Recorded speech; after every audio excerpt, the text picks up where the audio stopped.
Sindh online TV में भलीकार आवा है मोहम्मद पहर शामिल करूं था हिन वक्त जो खबरों।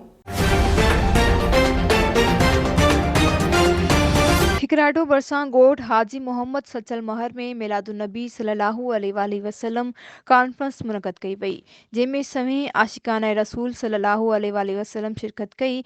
सिंध ऑनलाइन टीवी जी रिपोर्टर मौजूब अर्ज़ मोहम्मद मोतुम मौजूब कॉन्फ्रेंस में नात ख़्वानन अब्दुल रहीम आज़मी फ़कीर उर्स महर ऐं ॿियनि नात पेश करे वेठलनि जूं दिलियूं ठारियूं।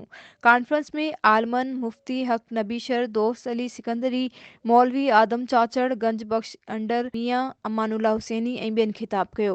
प्रोग्राम जा इंतज़ाम मुहर्रम अली महातम, मोहम्मद उस्मान महर, गुलाम नबी महर, हाजी मीर मोहम्मद अमीर बख्श, अब्दुल सितार ऐं हाफिज़ काशिद अली सरोरदी संभालिया। वधीक खबरुनि अपडेट्स जे लाइ ॾिसंदा रहो सिंध ऑनलाइन टीवी।